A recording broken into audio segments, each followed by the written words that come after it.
Saturday Night Live delivered one of its most effective political sketches in years this weekend, and it didn't do it by yelling or choosing an obvious villain. Instead, it focused on a painfully human moment. A mother gathering her adult children to admit that she's starting to have serious doubts about President Donald Trump.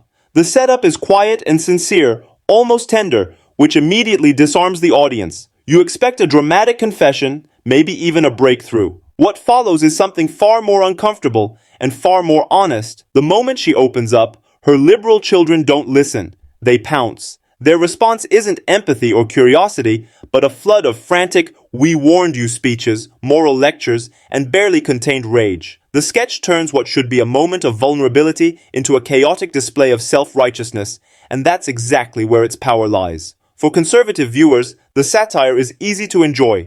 The children are portrayed as insufferable, performative, and more interested in being right than being kind. A caricature that reflects how many on the right view progressive political culture. Their exaggerated outrage feels familiar, even predictable, and the laughter comes easily. But the sketch doesn't stop there. It also turns its lens on the left in a more uncomfortable way. The mother isn't mocked as ignorant or malicious. She's someone many liberals have long hoped for, a Trump supporter beginning to question her choice. Yet instead of being welcomed, she's punished for arriving late. The sketch exposes a quiet truth, that political movements often claim they want change, but struggle to accept it when it finally shows up in human form. What makes the sketch work is its refusal to choose sides. It doesn't argue that Trump is right or wrong. It argues that something deeper has gone wrong in how Americans talk to each other. Doubt is no longer seen as growth. It's treated as an admission of guilt. Conversations have become trials, and changing your mind feels less like progress and more like betrayal. By the end,